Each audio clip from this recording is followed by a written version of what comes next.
नमस्कार, मी अपर्णा कुलकर्णी आणि रोजचंच काही बाही या गप्पांच्या चॅनलमध्ये तुमचं सगळ्यांचं पुन्हा एकदा मी मनापासून स्वागत करते. आज माझ्याबरोबर गप्पा मारण्यासाठी जे आलेले आहेत ते माझे सुहृद तर आहेतच, पण तुमच्या सगळ्यांना सुद्धा ते सुहृद वाटतील असे आहेत आणि त्याचं कारण म्हणजे त्यांच्या कविता, त्यांचं संगीत. तर त्याबद्दल आपण त्यांच्याशी जाणून घेऊयात, त्यांच्याशी गप्पा मारूयात. मिलिंद जोशी, तुमचं मी खूप खूप मनापासून स्वागत करते. धन्यवाद धन्यवाद. आणि सर्वांना नमस्कार. गप्पा मारण्यासाठी अशासाठी आज योग इतका छान आलेला आहे की आज तुमचा इंदोरमध्ये कार्यक्रम आहे आणि तुम्ही इथे आलात, त्यामुळे आपल्याला ह्या गप्पा मारण्याची मला संधी मिळाली. हे मला सुद्धा. तर त्यासाठी मी सगळ्यात तुमच्याकडून पहिल्यांदा हे जाणून घेईल की आज तुमचा कार्यक्रम जो इथे आहे तर त्या संदर्भात मला तुम्ही थोडंसं सांगा. माझा कविता संग्रह आहे ज्याचं नाव आहे असंच होतं ना तुलाही. आणि आज जो कार्यक्रम आहे त्याचं सुद्धा नाव असंच होतं ना तुलाही आहे.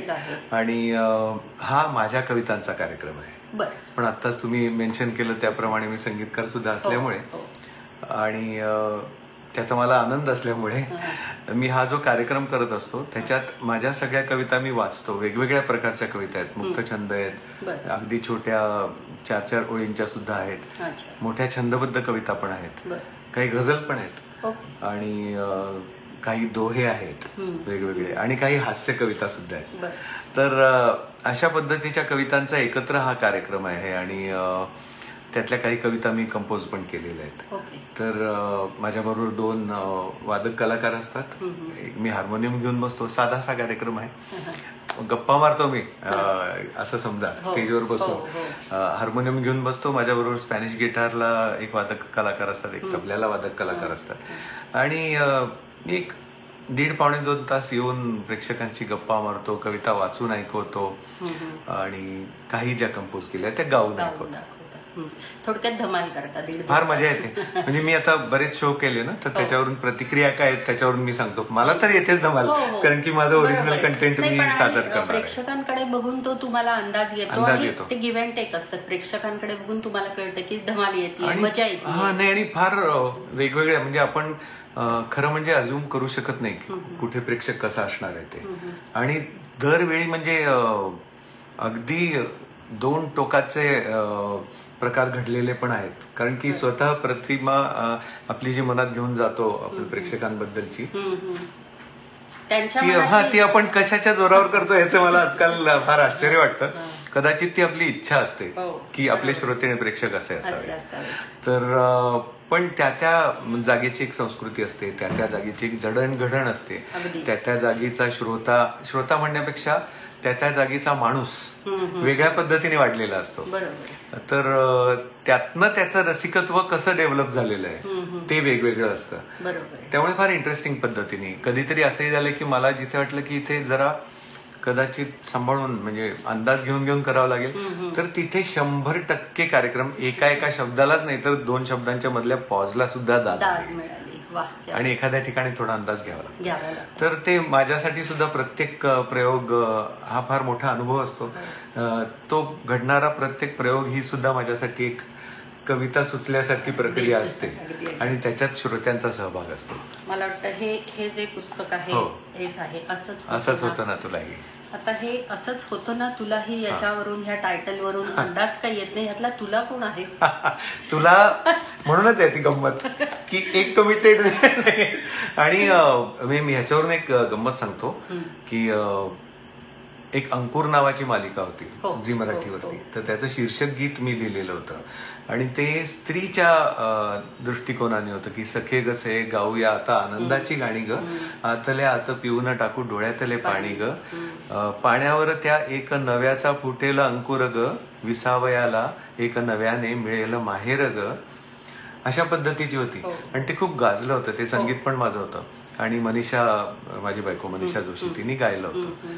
प्रतिमा कुलकर्णींचं दिग्दर्शन होतं. तर तेव्हा मला एक फोन आला होता की मी तुमची फॅन आहे आणि मला एक प्रश्न तुम्हाला विचारायचा आहे. म्हटलं काय, की तुम्ही स्त्रीच्या मनातल्या भावना कशा काय लिहिल्या आणि इतक्या चांगल्या कशा काय लिहिल्या. तर तेव्हा मी जे उत्तर दिलं होतं ते मला स्वतःलाही पटलं होतं की एका पातळीनंतर स्त्री आणि पुरुष वेगळे उरत नाही, कारण की मन उरतं फक्त. एक व्यक्ती म्हणजे एक मन आहे असं मला वाटतं. आणि त्यामुळे कविता, आपण आता कशावरून बोललो ना, तुम्ही काय विचारलं? हा, तुलाही. तर त्यामुळे तुला ही कोणी एक व्यक्ती तर नक्कीच नाहीये, पण ती स्त्री किंवा पुरुष सुद्धा नाहीये, माणूस आहे. तर ते तुला म्हणजे तू म्हणजे माणूस आहे, त्या अर्थी आहे ते. त्या अर्थी, कारण त्याच्यावरून असं वाटतं की प्रेम कविता वगैरे आहेत की काय. प्रेम कविता आहेतच, पण तुम्ही आता हास्य कविताही मी सादर करतो असं तुम्ही म्हणालात, तर म्हणजे ह्या संग्रहामधल्या नाही, पण ओव्हरऑल तुमच्या ज्या कविता आहेत या संग्रहामध्ये फार हास्य कविता नाही, एखादीच आहे. तेच म्हणजे मग तुम्ही हास्य कविता हा संग्रह प्रसिद्ध झाल्यानंतरची घडलेली घटना आहे माझ्या आयुष्यातली. असं आपण वाढत असतो ना. हो ना, बरोबर.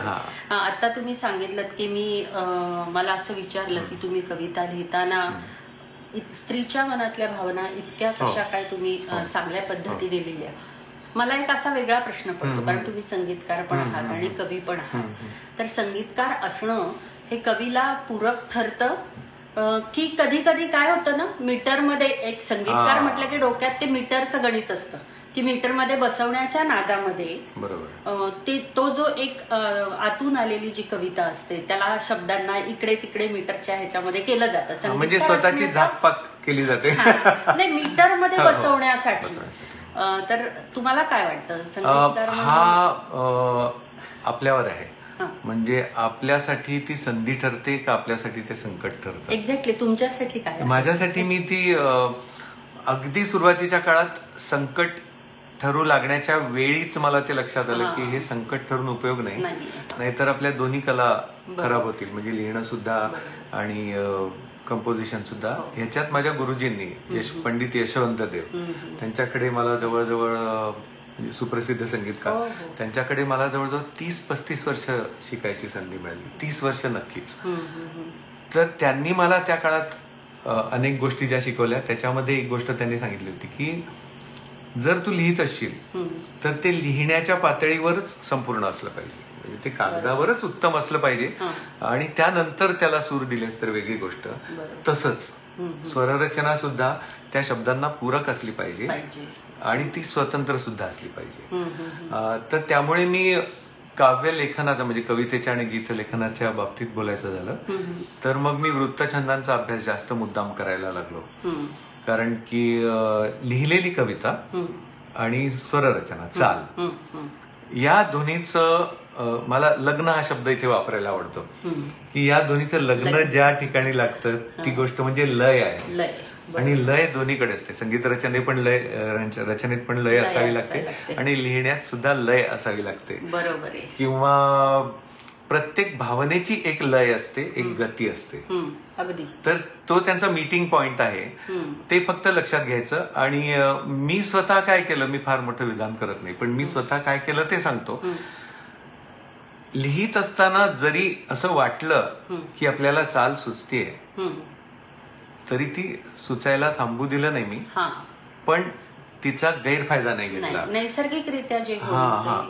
आणि परिष्करण सुद्धा करता आलं पाहिजे आपल्याला, की चालीत एखादी फ्रेज अशी गाता आली तरी ती लिहून बघायची की पण हे व्याकरणाच्या दृष्टीने आणि छंद मात्रांच्या दृष्टीने योग्य आहे का. पण नेहमी संगीतकाराला किंवा कवीला सुद्धा चाल आधी की लेखन आधी, म्हणजे हा मुद्दा आता राहिलेला नाही, कारण आधी आता चाल बांधतात, जास्त वेळ आता चालच बांधली जाते, नंतर त्याच्यावरती शब्द लिहिले जातात.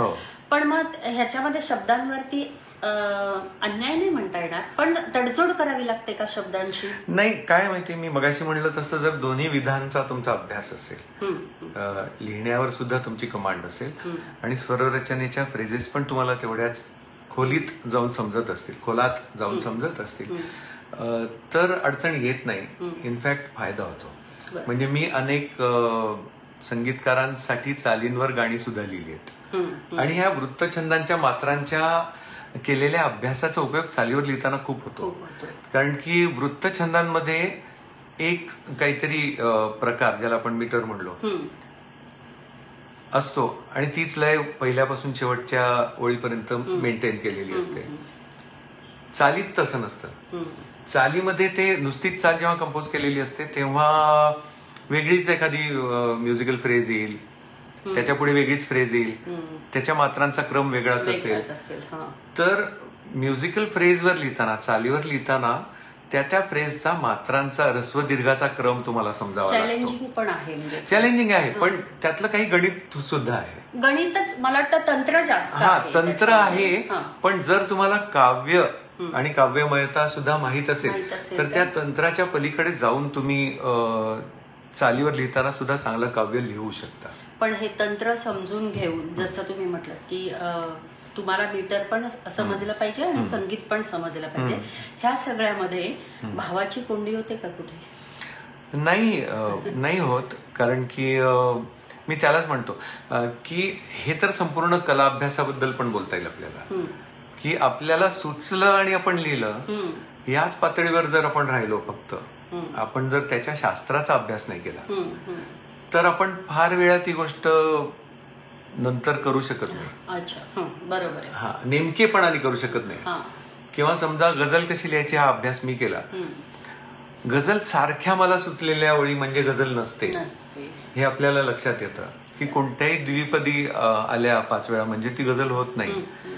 तर मग गझलचं व्याकरण काय, असा अभ्यास मी सुरू केला, तर तेव्हा थोडा आपल्याला थांबलेपणा येतो त्या अभ्यासामुळे. तुम्ही म्हणताय तसं त्या शास्त्रामुळे अडकलेपणा येतो आपल्याला. त्या ठिकाणी वाटतं की मग आपल्या भावनांचा फ्लो अडकतोय, मग असं लिहिण्यात काय अर्थ आहे. पण एकदा जर आपण तो अभ्यास करून संपवला आणि तो उद्गाराच्या पातळीवर येईल इतका सवयीत आणला अभ्यास, तर मग भावना आणि तो अभ्यास याचं मिळून एक छानपैकी येतं.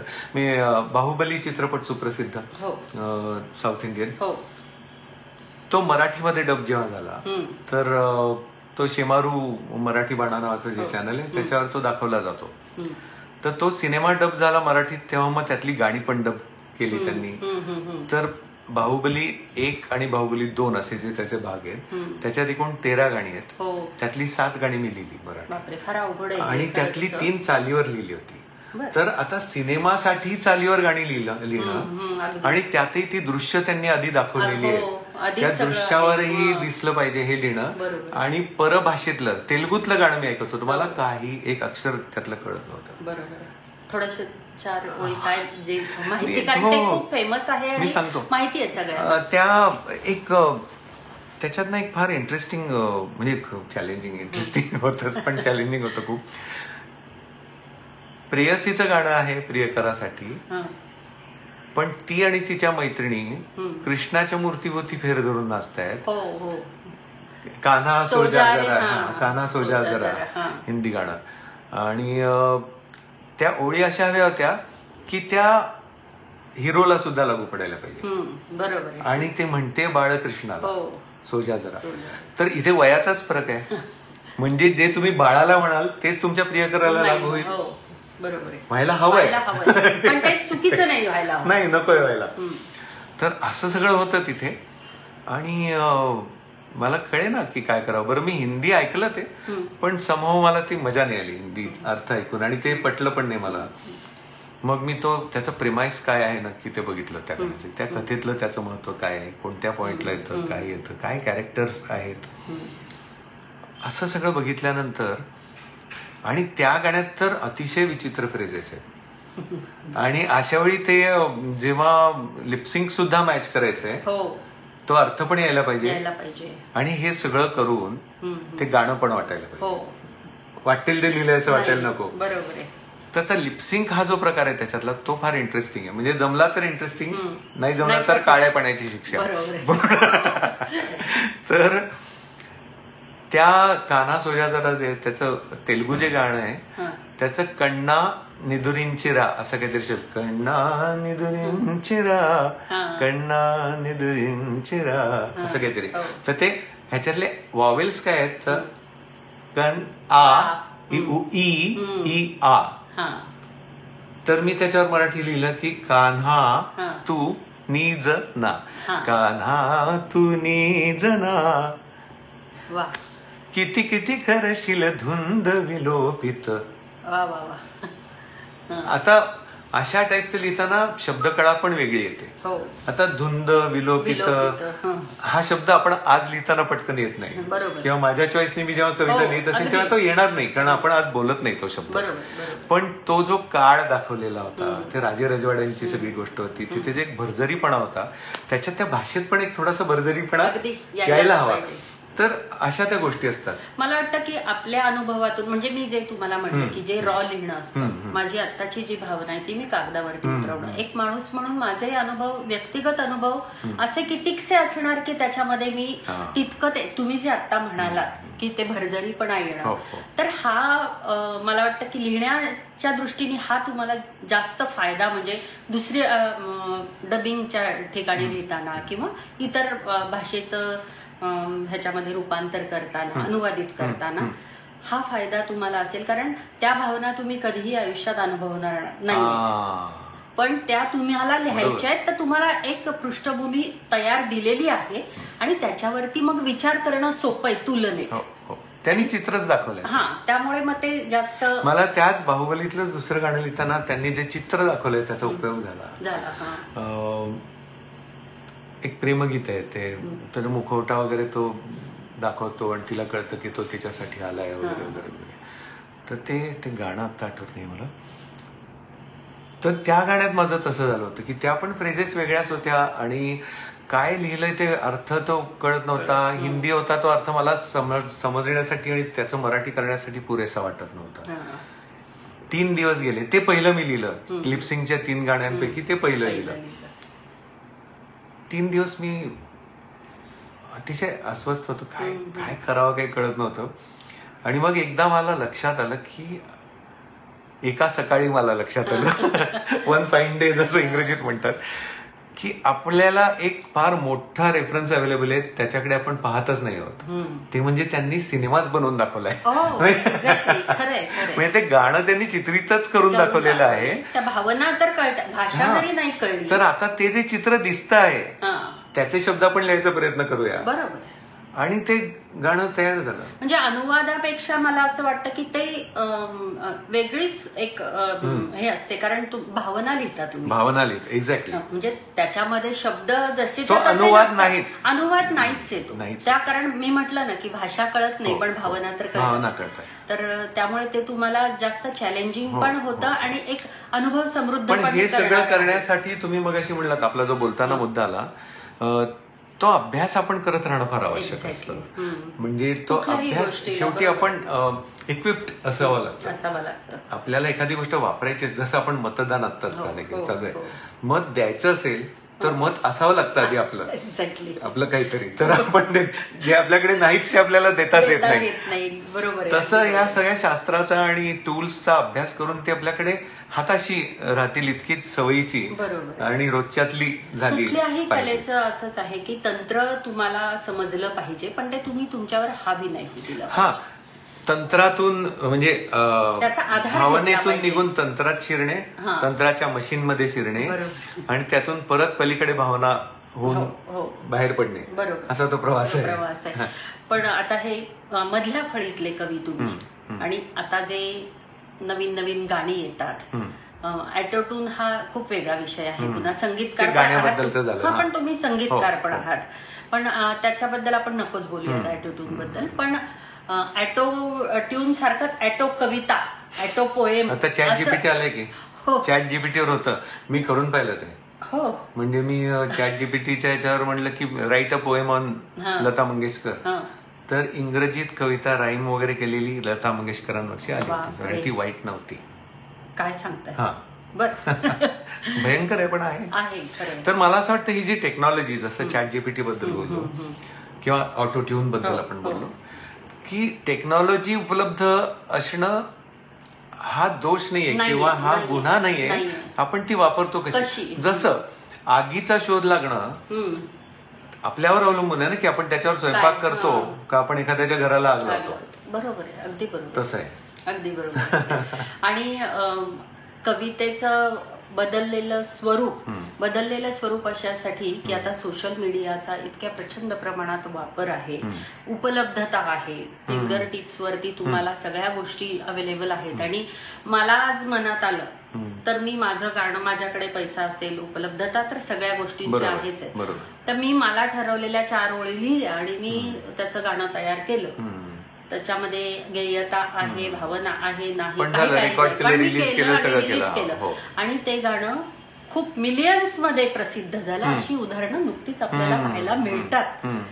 तर याबद्दल तुम्हाला काय वाटतं? नाही, याला पर्याय नाहीये. ही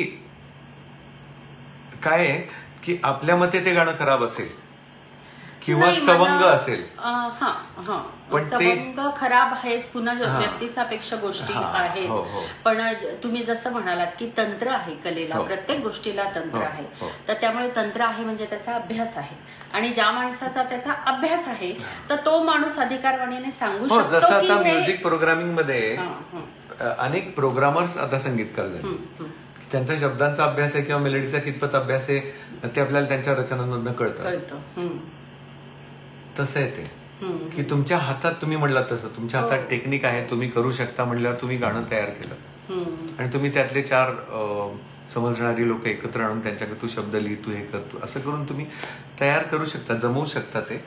पण मग मराठी भाषेचं वैभव आपण म्हणतो, इतकी थोर कवींची आपल्याला परंपरा आहे. मला असं म्हणायचं नाहीये की नवीन येणारी पिढी खूप सुंदर लिहिते, तेवढी प्रगल्भ आहे, पण आता मुद्दा पुन्हा हा आहे की भाषिक अस्मिता सोडून द्या, पण मराठी शाळेचं शिक्षणच नाही, मराठीचं शिक्षणच नाही, तर तुम्ही मराठीत कविता कशी लिहिणार? तो एक आणि इथून पुढे तर हा प्रश्न नाही झालेला आहे. आता तुम्ही सोशल मीडियावर हे खूप जाणवतं मला, आणि त्याच्यात बारीकसा का होईना एक कॉन्ट्रीब्युशन चांगल्या अर्थी माझा प्रयत्न असतो करायचा. ते अशा अर्थी की मला एक खूप चांगली गोष्ट वाटते की इंस्टाग्रामवर किंवा फेसबुकवर जे काही फॉलोअर्स आहेत माझे, त्याच्यात 80 ते 85% प्रमाण तरुणांचं आहे. आणि ते वयोगट म्हणाल तर ते अल्गोरिदम सगळं दाखवतो, त्यामुळे मी वयोगट सांगू शकतोय.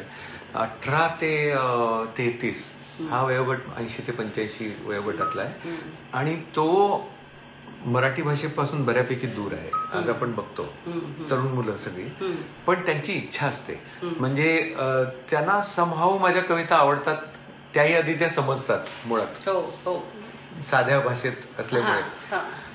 तरीही त्यातले काही शब्द समजले नाहीत, एखादा शब्द समजला नाही असं होतं त्यांचं, आणि मग मला ते मेसेज करतात इंस्टाग्रामवरती की सर या शब्दाचा अर्थ नाही समजला काय.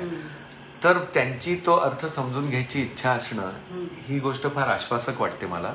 आणि मी इतर वावा म्हणणाऱ्यांना थँक्यू म्हणलं नाही एक वेळ तरी चालेल, पण अशा विचारलेल्यांना माझा प्रयत्न असतो उत्तर देण्याचा. तर झालेलं आहे, म्हणजे जसं म्हणतो ना की 5 बोटं असतील त्याचा वापर जर कमी झाला तर करंगळी वीक राहते, तसं आहे. मराठी भाषेचा वापर कमी झाल्यामुळे त्याची आयुष्यात तेवढ्या प्रमाणात गरज, आयुष्यात म्हणजे पैसा कमवण्यासाठी गरज पडत नसल्यामुळे ती थोडीशी वीक होत गेलेली आहे. पण ती मला वाटतं वापरानेच वाढेल. आणि इच्छा आहे तर जे इच्छा दाखवतील त्यांना आपण आपापल्या पातळीवरती आपल्यात सामावून घेणं मला असं आवश्यक वाटतं. तसं जर पाहिलं तर खरं तर कवितांच्या कार्यक्रमांना उदंड प्रतिसाद सध्या आता खूप मिळतो, म्हणजे आणि त्यात तरुण पिढी पण खूप असते, खूप प्रमाणात श्रोता वर्ग म्हणजे तरुण बऱ्यापैकी असतो. फार छान आहे. पण जे लिहिणारे आहेत त्यांच्याबद्दल मला थोडंसं नवीन लोक जे हिंदी इंग्रजी मिक्स जे लिहितात, नाही अभ्यास करण्याची इच्छा असेल ना तर आत्ता लिहिणारे पण मला अनेक चांगले लोक माहिती. तो तुमचा पिंड असायला पाहिजे, तुमची इच्छा असायला पाहिजे. म्हणजे ती गोष्ट पूर्वीच आहे का आत्ताच आहे हा नाहीये. फक्त आत्ताच्या तरुण मुलांना चॅलेंज फार मोठा आहे, कारण की त्यांना ऐकू कमी आलंय चांगलं. तोच मुद्दा आहे. पण त्यांची इच्छा आहे. मग मधल्या म्हणजे मागच्या पिढीचे ते संस्कार करायला हवे होते, जे एक ठराविक वर्षांमध्ये ठराविक लोकांनी केले, पण मधल्या एका काळामध्ये की इंग्लिश मिडियम मध्ये मुलांना घालणं ह्याच्यामध्ये म्हणजे खूप जास्त प्रेस्टिजियस गोष्ट. आता तो भाग खूप तुमच्या लाईफस्टाईलचा झालाय, त्याच्यामध्ये आता इंग्लिश आणि मराठी आता ते काही राहिलेलं नाहीये कौतुक. पण कौतुकाचा भाग असल्यामुळे मराठीकडे थोडंसं दुर्लक्ष होऊन असे कार्यक्रम सुद्धा खूप कमी झाले मधल्या काळात एक समजा 10-15 वर्षापूर्वी. आणि त्याच्यामुळे मग तो ह्या पुढच्या पिढीवरती तो संस्कार थोडासा मला मिळाला नाही त्यांना. आणि त्यामुळे आता पुन्हा नव्याने जेव्हा कवितांचे कार्यक्रम होतात तर ते आशादायी आणि उत्तम प्रतिसाद असतो. अनेक तरुण येतात ऐकायला. आता तुम्ही म्हणला तसं इंग्रजीचा वापर खूप आयुष्यात आल्यामुळे आपल्याला साध्या साध्या गोष्टी पण मग सांगायला कठीण होतात. कारण की जसं मातृभाषा म्हणजे काय असं कोणी विचारलं तर अगदी सोपं आपण जर सांगितलं की आईची भाषा, तर त्याची आई इंग्लिश बोलत असते, घरात आई आणि बाबा इंग्लिश बोलत असतात. अच्छा, मग माझी मातृभाषा इंग्रजी असतं, त्याला वाटू शकतं. बरोबर आहे. तुम्ही आता म्हणालात की तरुण मुलांना तुमच्या कविता आवडतात, तर काय कारण असेल? म्हणजे मला जाणून घ्यायचंय की काय असेल. मला लक्षात आलेलं कारण मी सांगतो. एकतर त्यांच्या संदर्भातले विषय, म्हणजे तुम्ही म्हणालात की प्रत्येकच गोष्ट काय आपण स्वतःच अनुभवून पाहिलेली असते असं शक्य पण नाहीये. तर त्यासाठी आपण जगाकडे बघितलं पाहिजे. इतरांच्या अनुभवांची सहानुभूती आपल्याला अनुभवता आली पाहिजे. तसंच ते झालंय. कारण की मी आणि मनीषा माझी बायको, आमचे अनेक म्हणजे मित्रपरिवार फार मोठा आहे. वेगवेगळ्या क्षेत्रातले लोक आहेत. तसंच ते वेगवेगळ्या वयोगटातले सुद्धा आहेत. म्हणजे 70-75 वर्षाच्या वयाचे सुद्धा माझे काही सिनियर मित्र आहेत ज्यांना अरे तुरे मी म्हटलेलं आवडतं. त्यांच्याच इच्छेमुळे किंवा हळूहळू झालंय. तसंच 17-18 वर्षाचे पण अनेक मुलं मुली आमचे मित्रमैत्रिणी आहेत. तर त्यामुळे तो सगळा एक मोठा जो ती रेंज आहे ना, की प्रत्येकाच्या त्या वयोगटामध्ये आयुष्यात काय काय चाललेलं आहे ते माहिती आहे, ते ऐकू येत असतं. आणि थोडासा आपण स्वतःशिवाय दुसऱ्याच्या आयुष्यात किंवा दुसऱ्याच्या म्हणण्यात इंटरेस्ट दाखवला ना, तर आपल्याला सगळे मिळायला लागतं. आपली इच्छा असली पाहिजे. तर त्यामुळे मला असं वाटतं की त्यांच्या सुद्धा रोजच्या आयुष्यातल्या तरुणांच्या गोष्टी, त्यांच्या सेन्सिटिव्हिटी मधल्या, त्यांच्यासाठी सेन्सिटिव्ह असलेल्या गोष्टी पण मला कळायला लागल्या आणि त्या आपसुकच माझ्या ओळींमधनं यायला लागल्या. त्यातूनच तुम्ही म्हणलात तसं आणखीन एक गोष्ट की आजची भाषा, म्हणजे मग त्याच्यामध्ये इंग्रजी शब्द सुद्धा आला तर चालेल. म्हणजे तिच्या येण्यामुळे रंगीत सगळा सीन झाला, तिच्या येण्यामुळे रंगीत सगळा सीन झाला, मनाचा कोपरा माझ्या जरासा ग्रीन झाला, तशी ही दुर्दशा झालीच होती काळजांची, तिच्या येण्यामुळे पण मामला संगीन झाला. तर आता संगीन सारखं हिंदी शब्द पण आला, ग्रीन आणि सीन सुद्धा झाला. त्यांना ते आपल्याशी तर ते आत्ताच्या बोलण्यात आहे ना भाषा, बोली भाषा. आणि हे फक्त भाषेबद्दल नाही ना झालेलं.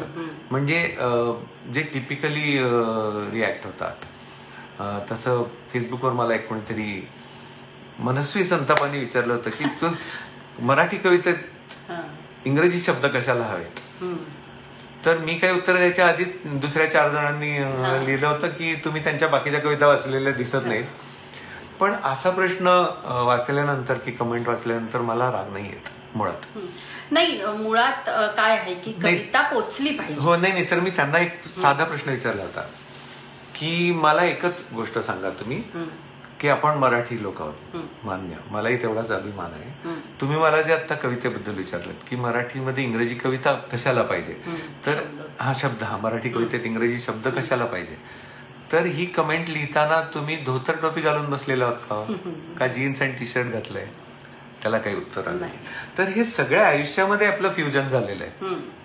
हो, नाही, फ्युजन ते तुम्ही कुठल्या कशा पद्धतीने करताय. पुन्हा त्यामध्ये सुद्धा फ्युजन करताना सवंगता नाहीये ना, कनेक्ट होण्याशी तुमचे भाव करेक्ट पोहोचण्यासाठी जर ते फ्युजन असेल तर ते उत्तम आहे. आणि तुम्हाला काळाच्या बरोबर चाललं पाहिजे असं म्हणून चालणार नाहीये की तरुण मुलांना काहीही आवडतं त्यामुळे आम्ही त्यांना आवडतं ते नाही, आम्हाला जे आवडतं तेच आम्ही लिहिणार, तर त्याला अर्थ नाही. त्याला अर्थ नाही. आणि कुठलीही गोष्ट म्हणजे समजा आता मराठीमध्ये इंग्रजी शब्द येऊ द्यायचे किंवा वापरायचे, तर ते केवळ गिमिकच्या पातळीवर राहिलं तर मग नाही उपयोग. बरोबर. म्हणजे तुम्हाला जर ती कविता आहे असं म्हणायचं असेल तर काव्याची खोली त्याच्यात असलीच पाहिजे, त्याच्यात भावनांचा प्रवाह असलाच पाहिजे. तेच कविता म्हटलं की भावना ही असली पाहिजे त्याच्यामध्ये. तुम्हाला काय सांगायचं आहे नेमकी भावना त्याच्यामधून व्यक्त झाली पाहिजे. मग ते माध्यम कुठलंही असू दे. त्यामुळे विषय पुन्हा पुन्हा तिथेच येतो की ते माध्यम, ती भावनांची कळीची बाजू मला कळायला पाहिजे. नाही खरंय, तोच मुद्दा महत्वाचा असते. मला असं वाटतं एखादी हो हो जरूर होऊन जाऊ द्या. एक गमतीदार कविता दे ऐकूया. छोटीशीच आहे 4 ओळींची. की आहे याच्यामध्ये की माझ्या कळवळून ओरडण्याचा सुद्धा काहीही उपयोग झाला नाही. माझ्या कळवळून ओरडण्याचा सुद्धा काहीही उपयोग झाला नाही. शेवटी मी त्याला व्हॉट्सअप मेसेज केला. माझ्या कळवळून ओरडण्याचा सुद्धा काहीही उपयोग झाला नाही. शेवटी मी तिला व्हॉट्सअप मेसेज केला. तेव्हा कुठं तिने माझ्या पायावर पडलेला तिचा पाय उचलला. तर आता ही रोजच्या आयुष्यात कोणालाही घडणारी गोष्ट आहे. अशा टाईपच्या पण आहेत काही याच्यामध्ये.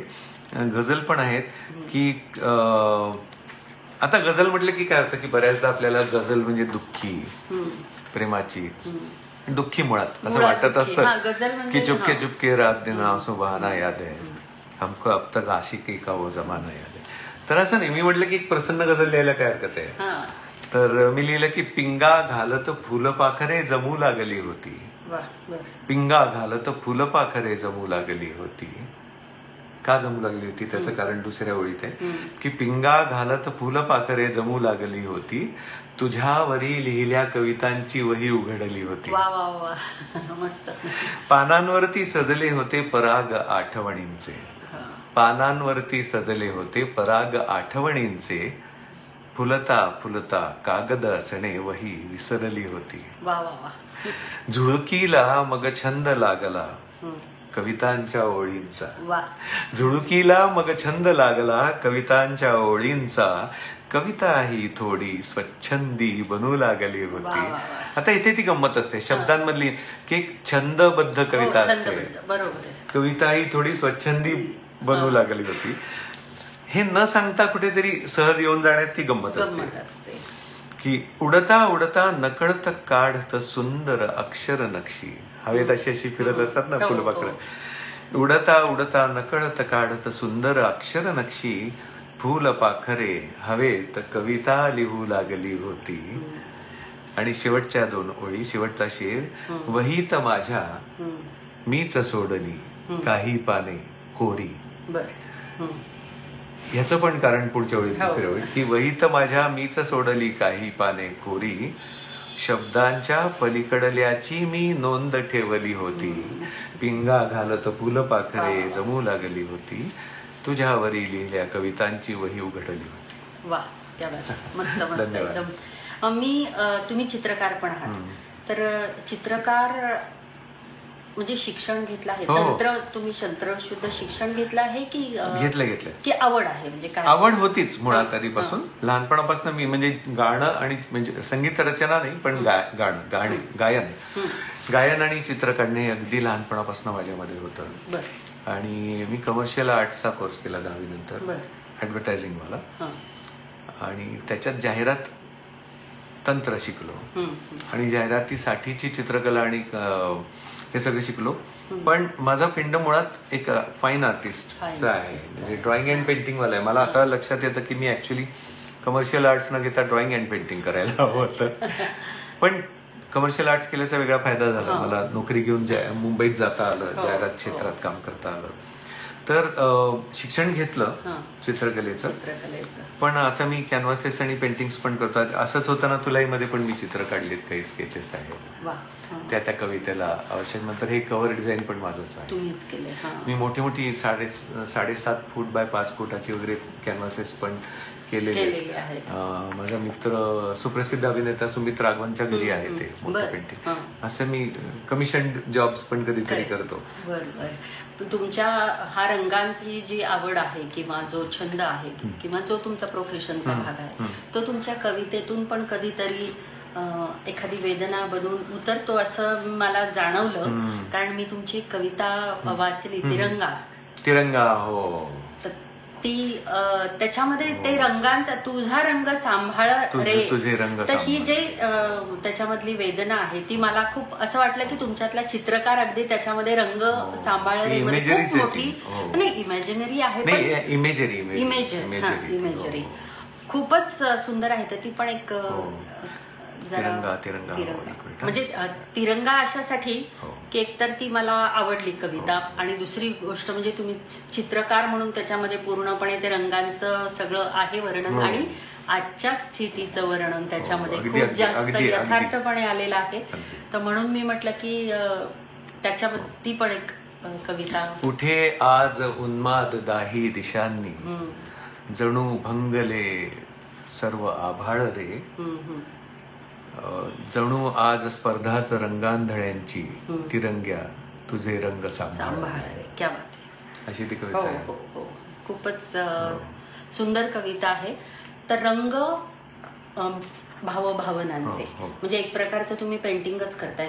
कविता म्हणजे सुद्धा काय आहे तर रंगांची उधळण आहे भावनांच्या. अगदी अगदी. त्याच्यामध्ये कधी प्रेमाचा रंग असेल, कधी वेदनेचा रंग, प्रत्येक रंग वेगळा वेगळा. मुळात तो भावनेचा उद्गार आहे. आणि पेंटिंग आणि कविता वेगवेगळं स्वरूप आहे, पण भावनांचा उद्गारच आहे. एक्झॅक्टली, बरोबर आहे, अगदी बरोबर, उद्गारच आहे. त्यामुळे एक कलाकार म्हणून ह्या तिन्ही गोष्टींचा तुम्हाला, मला असं वाटतं की खूप जास्त एकमेकांशी पूरक त्या म्हणजे तुम्ही ते करत असावं असं मला वाटलं. म्हणजे आणि ते होत आलं आपोआप. म्हणजे मी करण्यापेक्षा ते होत आलं. ते तुम्ही जसं म्हटलं जाणीवपूर्वक ते करावं लागतं, किंवा ते होऊ द्यावं लागतं जाणीवपूर्वक. होऊ द्या. आपण आड येतो. जसं आपण लहानपणी किती सहज असतो, सुंदर असतो, मोठे व्हायला लागतो तसं आपण विचार वगैरे करायला लागतो, आणि आपण हरवून बसतो आपलं लहानपण. आपण मग सहज ते सुंदर असं एक सहजपणे म्हटलं जातं की जे सहज आहे ते सुंदर असतं. तसं कवितेच्या बाबतीत सुद्धा जी सहज होते ती सुंदर असते, पण त्यात तंत्र तुम्ही म्हणालात की तंत्र पण तुम्हाला समजलं पाहिजे. तंत्राचा अभ्यास सहजतेच्या पातळीपर्यंत आणता आला तेवढा करावा लागतो तो. म्हणजे आता मी निदा फाजली साहेब होते, महान शायर, त्यांना काही कामाने भेटलो होतो, किंवा गुलजार साहेबांची भेट झाली काही कामाने. या सगळ्या लोकांना मी पाहिलंय. म्हणजे मी हे जे वाक्य बोलतोय की उद्गाराच्या पातळीवर तो अभ्यास आला पाहिजे, हे या लोकांकडे बघून म्हणतोय. की जसं मला हे कामाचं बोलणं झाल्यावर निदा साहेब म्हणाले की क्या आजकल क्या कर रहे हो, क्या किया. ते म्हटलं एक मराठी अल्बम किया था, उसमें क्या गजल वजल की नहीं. म्हटलं हाँ की है उसमें. तो बोले भट्ट साहब की है क्या, माहिती है, सगळं माहिती आहे. म्हटलं हाँ सुरेश भट्ट साहब की है. तो बोले क्या है उसके लफ्ज क्या है. म्हटलं की नाही म्हणावयाला आता असे करूया, प्राणात चंद्र ठेवू, हाती उन्हे धरूया. तर ते असं आता तुम्ही जितक्या पटकन म्हणलात ना तितक्या पटकन ते म्हणले अच्छा अच्छा, म्हटलं जाने तुम्हारे दिल में आया ख्याल कैसे. इतकी ती लयीची पातळी आणि उद्गाराची पातळी, आणि त्यात अर्थ सुद्धा. क्या बात आहे, खरंच इतका तो अभ्यास. मला वाटतं त्या अभ्यासामुळेच, त्या तंत्राच्या अभ्यासामुळेच ती सहजता येते. ते अभ्यास करून इतकं सवयीत आणावं लागतं की त्या उद्गारांमध्ये आपण त्याचं रूप बघू लागतो. अगदी अगदी, खूपच छान. आता तुम्हाला मला विचारायचं आहे की तुम्ही कवी आहात आणि तुमचा पण तो अभ्यास आहे. एक कवी म्हणून तुम्हाला कोण आवडतो? मला कवी म्हणून वेगवेगळे लोक आवडतात आणि वेगवेगळ्या कारणांसाठी आवडतात. मला बाभ बोरकर आवडतात. सेम पेजवर म्हणजे बाभ म्हणजे बाकी बाब म्हणजे माझा अगदी खूपच जवळचा विषय आहे. आणि म्हणजे मला असं वाटतं की बाभ बोरकरांनी जे आपण मगाशी बोलताना मी आता जे म्हणलं की तंत्राचा अभ्यास करून तो इतका संपवायचा की तो उद्गारच बनून जावा, त्याचं सर्वात मोठं उदाहरण बाकी बाब आहेत. अगदी अगदी. आणि नादमयता म्हणा, शब्दांचं चयन म्हणा, अर्थाचं हळुवारपणा म्हणा, खूप खूप त्यांची ह्या सगळ्याचा एपिटोम. नसते तू नसल्यावर मुके घर परसू ही सुने, मुले मांजरांपरी मुकी, दर दोघांच्या मध्ये दुखे. खूपच म्हणजे तर अशा त्यांच्या कविता. म्हणजे ती जी एक काव्य म्हणजे काय तर बोरकरांची कविता. म्हणजे जसं पूर्वी आपण ज्ञानेश्वरांबद्दल म्हणू शकतो तेच मला बोरकरांनी त्यांचं नाव घेताना हात जोडले जातात. प्रत्यक्ष जोडले नसतील तरी मनात झुकलेलो असतो आपण. तर त्या बाबतीत बाभ बोरकर. मला ग्रेस सुद्धा खूप आवडतात. फक्त ज्याला ते समजायचे त्याला समजतात. त्याच्याबद्दल मी सांगतो आता आपण भेटलो आहोत तर, आणि आपल्या श्रोत्यांना पण सांगतो की ग्रेस ना अमूर्त चित्रासारखी आहेत अगदी ग्रेसांची कविता. आणि मला का आवडतात ते पण सांगतो की ग्रेसांची कविता पण एक मी कंपोज केलेली आहे, मुक्तछंद संध्याकाळच्या कवितामध्ये. तू येशील म्हणून मी वाट पाहतो आहे, तीही अशा कातरवेळी उदाच्या नादलहरी सारख्या संधी प्रकाशात तू येशील म्हणून. तर आता आशायचं जर एक एक उदाच्या नादलहरी सारख्या म्हणजे काय बाबा असं म्हटलं तर नाही समजणारे अर्थ. कारण की त्यांचा काहीतरी तो एक म्हणण्याचा एक अर्थ असणार, त्यांचा काहीतरी रेफरन्स असणार. प्रत्येकाने आपापल्या जाणीवांनुसार त्याचे अर्थ लावावेत असं मला ते कधीच समजणार नाही. हो. विशेषतः ग्रेसांची कविता दुर्बोध आहे का आहे असं का म्हटलं जातं याचा मी विचार केला. तर मला असं वाटतं की ग्रेसांच्या कवितेमध्ये आपला सहभाग त्यांना अपेक्षित आहे. बर. तो नसतो म्हणून आपल्याला कळत नाही त्यांची. हे नवीन आहे माझ्यासाठी. मी सांगायचा प्रयत्न करतो ते म्हणजे काय. तर ग्रेसांची कविता म्हणजे प्रत्येकच कविता ही एक प्रतिमांचं क्विल्ट असतं तयार केलेलं. ग्रेसांसारखी कविता जी असते त्यांची जी प्रतिमा असते ती जर आपल्याला त्यावेळी अनुभवता आली तर शब्दशः अर्थ उलगडला नाही तरी त्या भावनेचा प्रकाश आपल्या हृदयावर पडतो, अनुभूती येते. ही ती गोष्ट. म्हणजे समजा त्यांच्या ओळीत की क्षितिज जसे दिसते तशी म्हणावी गाणी, देहावरची त्वचा आंधळी छिलून घ्यावी कोणी. तर देहावरची त्वचा आंधळी छिलून घ्यावी कोणी हे आपल्याला कळू शकतं, म्हणजे वेदना हे आपल्याला कळू शकतं. पण क्षितिज जसे तशी गावी गाणी असं ते नाही म्हणले ते. तर मग अँबिग्युटी राहिली असते. क्षितिज जसे असते कसे असते नाही माहिती. क्षितिज जसे दिसते, क्षितिज दिसल्यावर आपल्याला काहीतरी होतं. ते तुम्हाला जे होतं ना तसं तुम्ही गाणं म्हणा. त्यांनी सांगायचा प्रयत्न केला म्हणजे उलट त्यांच्या कवितेमध्ये जास्त स्वातंत्र्य आहे की असं असं होतं तेव्हा तुला जे होतं ना तसं गाणं गा असं सांगितल्यासारखं आहे ना त्याच्यामध्ये. किंवा अज्ञाताच्या पारावरती एक नसलेली पणती लावून देतो आणि आई नसलेल्या पोरासारखे हे शहाणे डोळे हलकेच सोडून देतो नदीच्या प्रवाहात तू येशील म्हणून. तर आता ही केवढी प्रतिमाशैली इतकी गडद आहे ना. त्यामुळे मला असं वाटतं म्हणजे मी काय करतो ग्रेसांची कविता वाचताना ते सांगतो की मी नॉन जजमेंटल होतो सगळ्यात आधी. मी पहिल्या अक्षरापासून त्याचा अर्थ लावायचा प्रयत्नच करत नाही. जशी उतरेल तशी पहिल्या अक्षरापासून शेवटच्या अक्षरापर्यंत ती कविता फक्त वाचत जातो. आणि माझ्या असं लक्षात आलंय की ती जर तुम्ही अगदी लगेच म्हणजे काय असं न करता स्वतः जर त्याच्या आड आला नाहीत आणि ती कविता फक्त तुम्ही पहिल्या अक्षरापासून शेवटच्या अक्षरापर्यंत सलग वाचलीत ना नुसती तरी त्या प्रतिमा शैलीचा एक प्रकाश तुमच्या मनावर तुमच्या हृदयावर पडतो आणि तुम्हाला तो अर्थ सांगता आला नाही तरी तो परिणाम तुमच्यावर झालेला असतो. अमूर्त चित्र. जसं अमूर्त चित्र म्हणजे डाग आहेत असं आपल्याला वाटत नाही पण नक्की काय काढलंय बा असं वाटतं पण ते काहीतरी आहे असं पण वाटतं. तशी आहे. तर त्या अर्थी मला ग्रेसांची कविता खूप खूप काही देणारी वाटते. बाकी बाबांची कविता अशा भरजरी खूपच शालू सारखी वाटते. तर असं आहे. म्हणजे ही दोन मोठी नावं मला वाटतात. बाकी खूपच नाव आहेत म्हणजे प्रत्येकामध्ये उत्तम उत्तम गोष्टी. गुलजार साहेब असतील तिथले अनेक गोष्टी. बरोबर आहे. साहिर साहेब किती नावं घेणार असं आहे. बरोबर आहे. तर तुमच्याशी गप्पा मारताना इतक्या सगळ्या विषयांवरती आपण बोललो आणि मला खूप मजा आली. मला पण आली. खूप दिवसांनी कवितांवरती बोललो आपण आणि एक असतं ना की रोजच्याच आपल्या त्याच जगण्यामध्ये आपले रोजचे तेच विषय असतात आणि मैखला असा कवितेसारखा हळूवार विषय येतो आणि छान वाटतं. माझ्यासाठी रोज चालू असतो. नाही तुमच्या ती सहजता आली आहे. तुम्ही सांगितलं की ती सहजता तुम्ही रोजच्या ह्याच्यात आणली आहे तुम्ही. ती सहजता आल्यामुळे मला कागदाचं सुद्धा मन कधी कधी वाटतं की जसं एक छोटीशी कविता माझी की तो शुभ्र पांढरा कागद होता कोरा, तो शुभ्र पांढरा कागद होता कोरा, नाजूक वेळी कवितेत गुंतला वेडा, त्या क्षणी म्हणाला बरा कोरडा होतो, भावनेत भिजुनी जीव नकोसा झाला. सुंदर सुंदर. तर पुन्हा बघूयात, आपल्याला कधी संधी मिळते तुमच्याशी गप्पा मारायची. पण आता तर मला खूप जास्त मजा आली तुमच्याशी. मी तुमचे बाकीचे पण एपिसोड बघितले चॅनलचे. अतिशय उत्तम काम आहे तुमचं आणि खूप चांगल्या लोकांपर्यंत तुम्ही आमची भेट घडवताय. तर त्यासाठी मनपूर्वक आभार.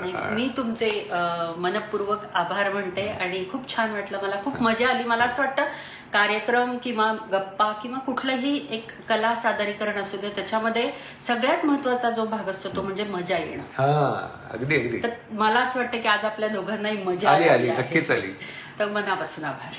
धन्यवाद. सर्वांना नमस्कार आणि मनापासून आभार. हा भाग लाईक करायला, चॅनल सबस्क्राईब करायला आणि हो, शेअर करायलाही विसरू नका.